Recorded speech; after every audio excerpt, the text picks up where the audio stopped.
Morning. Morning and welcome to the COVID response update. Thank you for joining us. I'm Andy Slavitt, White House Senior Advisor for the COVID response team. Now, we've been battling this pandemic for the better part of a year. More than 450,000 Americans' lives have been taken. We've been separated from our friends and family. Thousands of schools and businesses have been sitting empty. And Americans have had their lives turned upside down by the pandemic. Meanwhile, millions of Americans are doing everything in their power to put the country and the world back on the right course.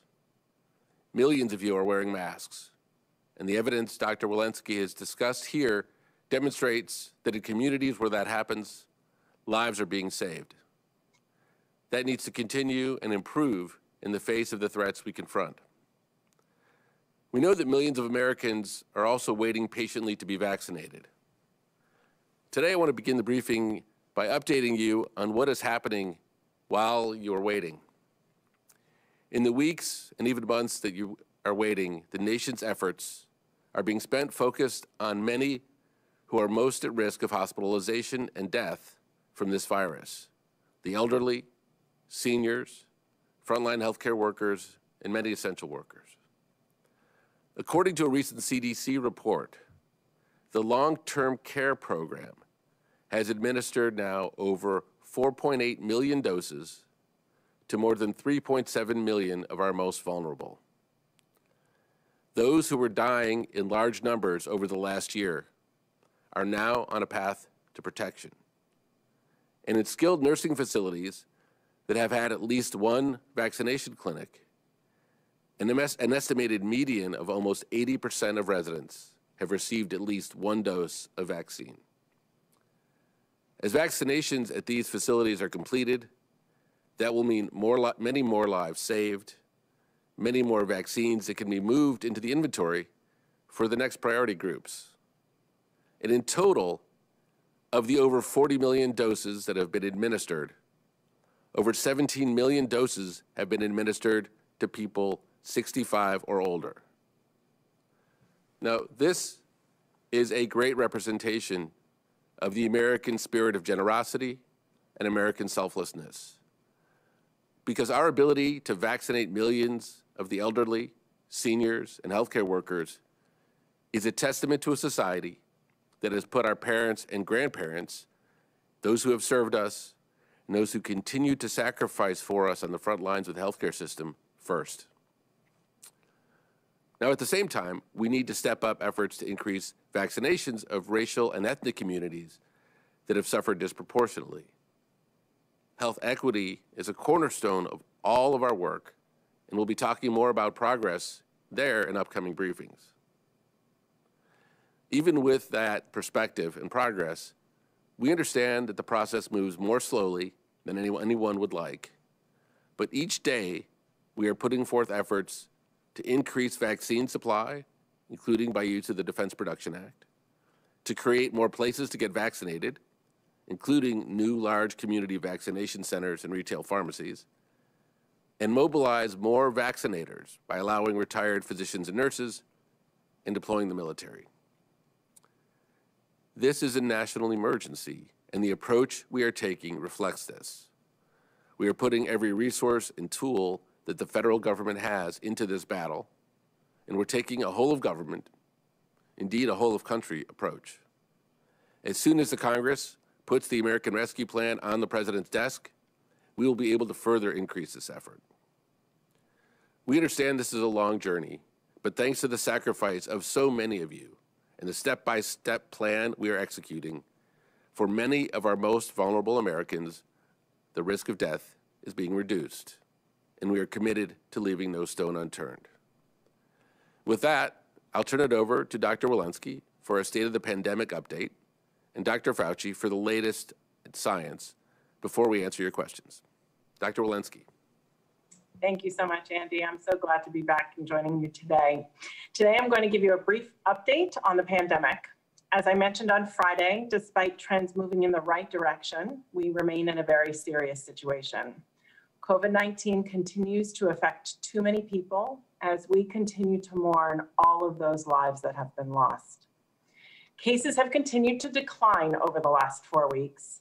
An average of 119,900 new cases were reported between January 31st and February 6th. That's a drop of nearly 20% from the prior week, but still dramatically higher than the last summer's peak. We must continue to drive these cases down. New COVID-19 hospital admissions also continue to decline.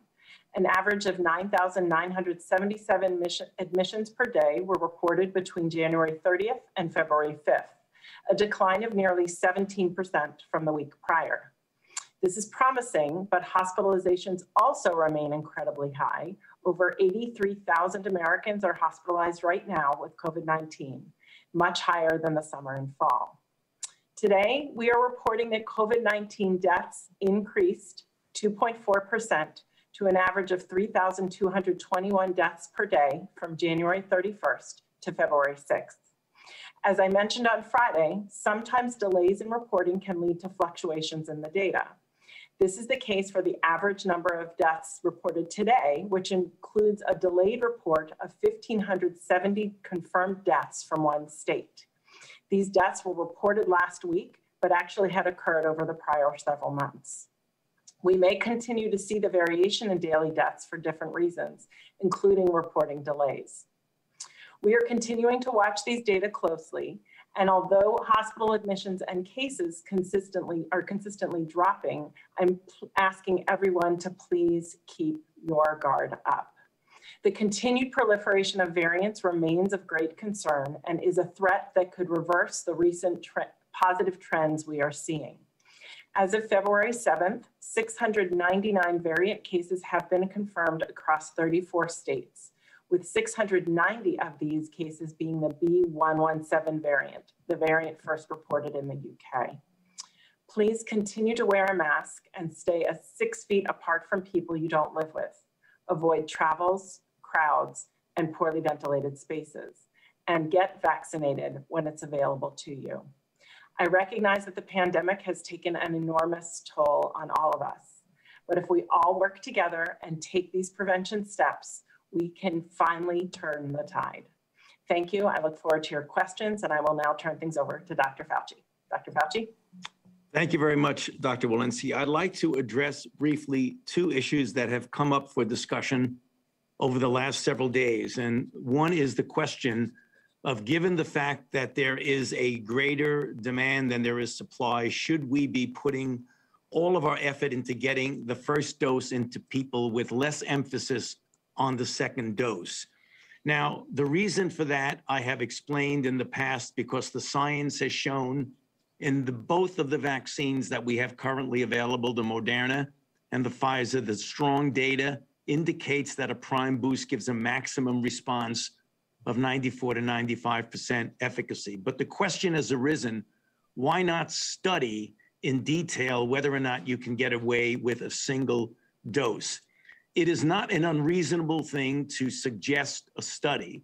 The only issue is that the practicality of that really makes that a situation that I don't think is able to be done for the following reason. If you look at the number of people that would be required in a study to answer that question again, 1 versus 2, with the currently available vaccines, the time it took to get information on the phase 3 and the number of people, that study, with all due respect, would take several months to get a meaningful answer. At that time, the amount of vaccine that would be available would almost be making that question somewhat of a moot point. So then let's ask ourselves the question is, what do we know about 1 dose versus 2 dose? And the data, I think, are important to present.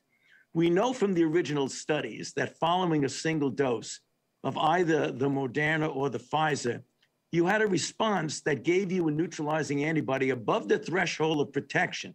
So it did give some degree of protection. And the question was, it was protection clearly against the wild type. However, the boost, either 21 or 28 days later, was 10-fold higher. So it went, for example, from 1 to 100 to well over 1 to 1,000 in the titer. The reason that's important, not only because of the height of the response and the potency of the response, but as you get to that level of antibody, you get a greater breadth of response. And by breadth of response, we mean it covers not only the wild type and currently circulating virus, but also the variants that we see circulating, particularly the 117 and the 351. So it's not just a matter of potency, it's a matter of the breadth of what you can cover. The other theoretical issue that could be problematic with regard to only a single dose, that if you get a suboptimum response, the way viruses respond to pressure, you could actually be inadvertently selecting for more mutants by a suboptimum response. So for that reason, we have continued to go by the fact that we feel the optimum approach would be to continue with getting as many people on their first dose as possible, but also making sure that people on time get their second dose.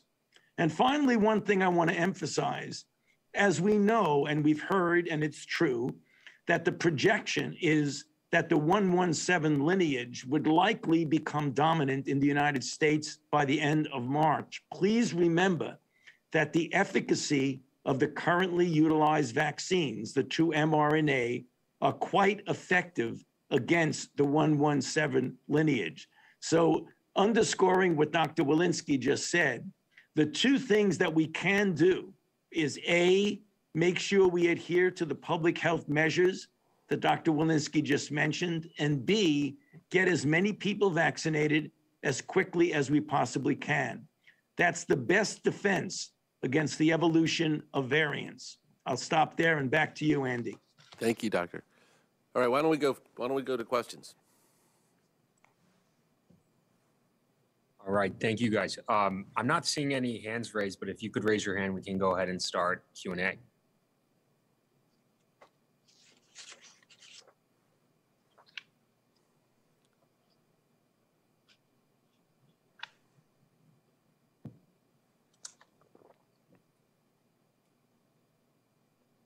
All right, first we'll go to Caitlin Collins at CNN.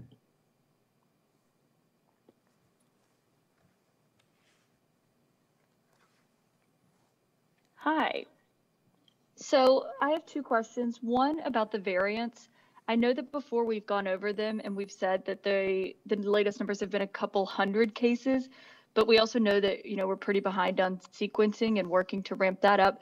So what number do we think is actually out there, and how much higher do you think it could be than the numbers that we've actually identified positively so far? And then my second question is about a comment that Transportation Secretary Pete Buttigieg made, saying that they are considering requiring testing for domestic flights. What would the benefits of that be, given we know just how much transmission there is in the U.S. right now, and the data on how much it spreads on flights when everyone is wearing a mask, or the lack of, I guess? Would there be benefits to that actually happening? So maybe first, why don't I turn to Dr. Walensky to talk about our ongoing efforts at surveillance and increasing our knowledge, and maybe a little bit about what the current state of knowledge we think might be with regard to these variances. Doctor? Great, thank you. And thank you for the question.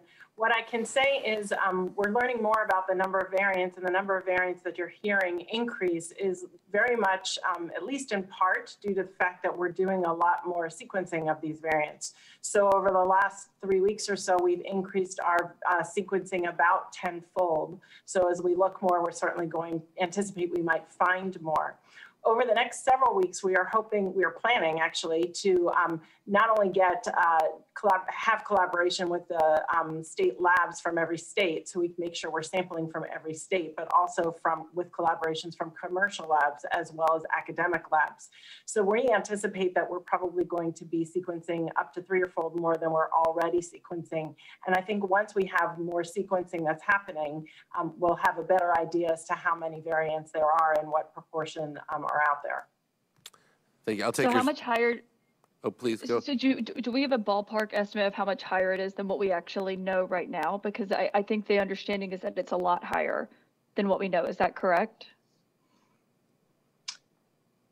I would be reluctant to give you an estimate right now based on our current data, but I'd be happy to get back with you on that one. Let me take your second question. I haven't heard Secretary Buttigieg's comment. What I would say, and Dr. Walensky may want to comment, is that with regard to domestic travel, I think in the words of Dr. Walensky and the CDC, now is not the time to be traveling, if at all possible. And so, Dr. Walensky, do you want to say a word about traveling and safety measures with regard to travel? Yeah, what I would add is the more screening that we're doing in places where people are gathering, I think the more asymptomatic disease we will be detecting. And certainly there's a lot of, there's more gathering that happens in airports. And so to the extent that we have available tests to be able to do testing, first and foremost, I would really encourage people to not travel. But if we are traveling, this would be yet another mitigation measure to try and decrease the spread. Thank you. Let's go to the next question. Next, we'll go to Brian Cameron, Bulwark.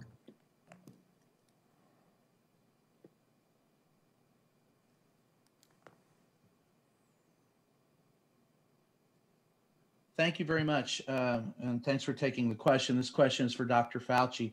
Dr. Fauci, we are talking about the mutant varieties of this virus, and we are stressing that we need to get as many vaccinated as possible. Now, when I speak to scientists, they tell us that eventually that viruses like this tend to mutate to a less harmful or a less virulent strain. Is there any data or scientific concerns that this particular virus is mutating into a more virulent strain or a more dangerous strain, and that it is more dangerous as it mutates? And then I have a follow-up. Okay, well, the answer to your question is right now we certainly don't have any data to indicate that it is mutating into a less virulent strain. The initial data that came out from the UK about it having a degree of increased virulence, that is still, I think, something, I wouldn't say that's questionable, but I think that needs to be confirmed. But thus far, no evidence that it is less virulent. Sometimes when viruses mutate to spread more efficiently, they become less virulent, but we do not have any data to indicate that that is in fact happening with SARS-CoV-2. And then the follow-up to that question is, if it is becoming, or if your concern is that it is more virulent, how long will the efficacy of the current vaccines under this structure, have you been able to game that out to determine when that efficacy will be dampened or will lessen? Well, I think that's obviously going to take an observation over a longer period of time. We've got to really be careful because there are two things that are going on right now. A virus is transmissible and it's virulent, and the degree of transmissibility and the degree of virulence can actually overlap and result, because you've heard us say on our briefings that a virus that has a greater degree of transmissibility will be making more people sick. The more people that get sick, the more people that will be hospitalized, and the more people that are hospitalized, you'll likely get more deaths. But on a one-to-one basis, whether or not it is truly more virulent, right now we don't have any indication that that's the case here. And we'll just have to continue to observe, which we do. You know, the vaccine trials, they ended and came up with a efficacy of 94 to 95%. But the trials go on for 2 years, so we'll learn a lot more over the next couple of years. So they're still following up on this, both from the study as well as being reported to the FDA. So if there's any information in that regard, it will become available to us as the months and year goes by. Thanks, Brian. Hey, Dr. Fauci, just to clarify something, if you wouldn't mind. Very fair question from Brian, speculating about the future, but maybe you can emphasize what we know today about the efficacy and safety of the viruses relative to what the threats we face today. Well, right now, what we're seeing now in our country is still a dominant original wild type virus, of which the vaccines are highly efficacious, 94 to 95%. The immediate concern that we have is that the fact that we have the 117 in certainly a considerable number of states reported with a number of people, that modeling would tell us, Andy, that it could become dominant by the end of March. That's the sobering news. The encouraging news is that the vaccines that we're currently distributing right now are quite effective against that particular variant. Less so against the South African, the 351, but hopefully we will get the virus under much better control by the time there's any indication that that might become dominant. Got it. So again, it gets back, Andy, to vaccinating as many people as you possibly can and implementing the public health measures. Great, thank you. Okay, next question, please.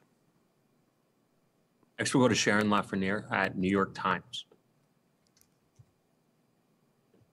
Hi, thank you for taking my question. I have actually two questions. The first is statistical for Andy. You told us how many doses were administered in the long-term care program. What's the total number of doses that were set aside for that program? In other words, what's the denominator? And then secondly, on the new pharmacy program, is there going to be a separate registration system for that? And if so, what does that mean for all the people who had already signed up at their local health departments and have been waiting in line? Do they start over? Is there going to be some kind of integration between these different systems now? Thank you for the question. I thought I was off the hook when you said it was statistical. I was quite confident it was going to go to one of the experts. Relative to the long-term care program, there are a lot of numbers moving around, and so I think it's important to emphasize what I talked about earlier, which is that we've administered 4.8 million doses to more than 3.7 million people. And what we don't have for you today is a breakdown of how many doses are first and second doses. Likewise, what percentage of the population in nursing homes or long-term care facilities are fully vaccinated. So I want to make sure I'm sticking as precisely as possible to what the CDC study said, and I would invite Dr. Walensky when I'm finished, if there are any additions or corrections to that, to add them. But it's important that I think things are phrased that way. We do know that for the centers that have vaccination clinics, the median number of people, and this was as of sometime in the end of January, the median number of residents that were vaccinated was 80%. So that gives you, I think, a decent approximation. In terms of pharmacies, many of the pharmacies do have their own registration systems in place. And so those are the registration systems that I think they will likely continue to use in the near term. I think your question about dealing with separate registration systems is a good one. For example, people may want to try to understand more about how they can find a place where they can get vaccinated. And I think particularly as there's more supply, that's going to be important. And I have nothing to announce today other than that we are looking very closely at that question and how we might be able to help people. Should we go to the next question? Should we go to Kristen Welker at NBC? Hi, everyone. Thank you. First question is, can you give us your assessment of some of the states that have begun to relax their protocols? For example, Iowa among those who has reversed some of the indoor requirements in terms of masking and public social distancing. And also, given that a number of schools all across the country are discussing how they are going to reopen, there is an urgency to that matter. I know that you said that the CDC's guidelines for school reopenings would be coming soon. When can people expect to see that? And have you gotten to a place where you can give us any indication about whether you think teachers should be vaccinated before schools reopen? Great.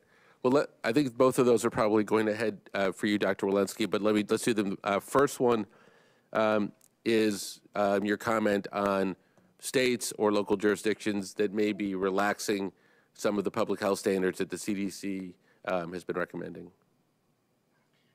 So maybe I'll just start and say, given that we're still at over 100,000 cases a day, I would discourage any such activity.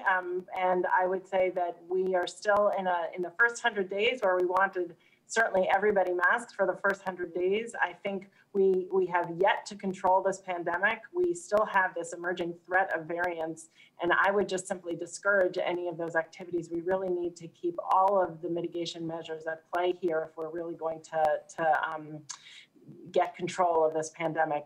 And in that regard, as we move towards and think about schools, what we know mostly about schools in terms of the data are that most infections come into the schools through the community.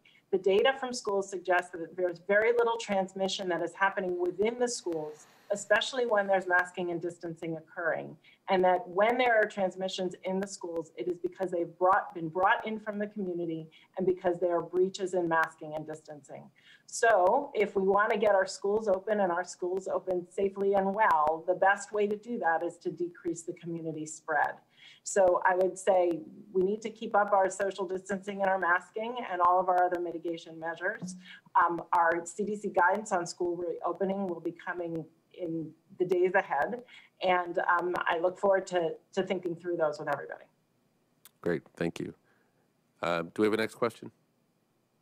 Last question will go to Isaac Stanley Becker at Washington Post. Thanks for taking my question. It follows up on Kristen's first question. So in light of the fact that this is the recommendation of the CDC, can you say a little bit more about what the administration is doing to communicate this guidance and these instructions to governors and other officials out in the country, discouraging them from taking some of these steps? Or is this largely a state and local matter where the administration's power is limited? So I just wanted to confirm, not that the question was asked that long ago, but your question, you're talking about conversations with governors about steps that those that are taking steps to relax mitigation standards. Is that your question? That's right. Just if you could say a little bit more about what the administration is doing to provide counsel and instructions on issues like mask mandates, dining restrictions, to, especially in light of the spread of these variants? Well, all across government, we talk to the states incredibly frequently. So maybe we'll go around and see Dr. Walensky if there's anything you want to add to your previous answer. I will just say I think our stand on this is pretty well established. I attend a weekly governor's call at least, and I know that, and I've been in touch one-on-one with numerous governors already. So I'm doing my best, and I would happy to be doing more to encourage the states to decrease their community spread so that we can decrease the threat of these variants, decrease our hospitalizations, and get this pandemic under control.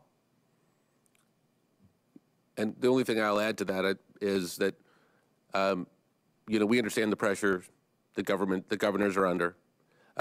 We are taking a collaborative approach as much as possible, sharing with them the data, helping them understand, as we've covered on this call, why we're in such a critical period to combating the virus, and hope to continue to work to persuade and partner with states and localities to continue to follow sensible public health measures until such time as we're in a situation where the case rates are down lower. We think that's wise. We think that the voice of the CDC is preeminent here. They look at all of the data.